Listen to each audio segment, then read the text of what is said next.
Hey, Jay Williams, Waterfowlers for Christ and author of Committed to the Call, 365-day waterfowl hunter's devotional.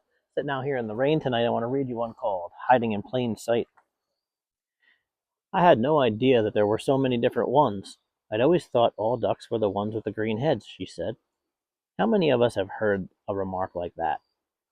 Almost makes a man want to cover his face in his hands and shake his head back and forth with disbelief, doesn't it? But I suppose if we're completely honest with ourselves, we have to acknowledge that there was a time, yes, even in the most hardcore duckman's life, there was a time when even he didn't know what was truly out there. A time before he stepped out of the common man's world and encountered revelation. The epiphany came for me at the age of 17, and I'm sure many of you were awakened to the reality much sooner.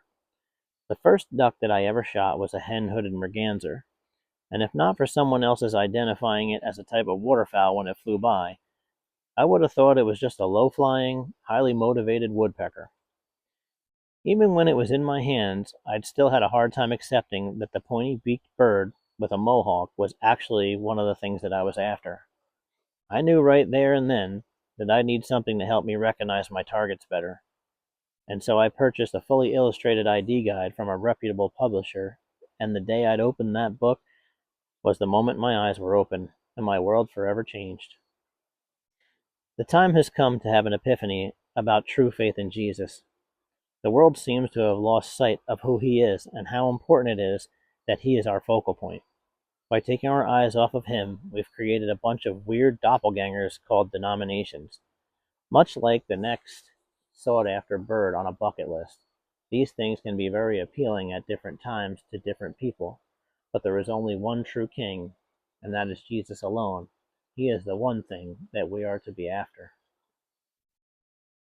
The verse for tonight comes from Acts 17, verse 23. For as I passed along and observed the objects of your worship, I found also an altar with this inscription, to the unknown God.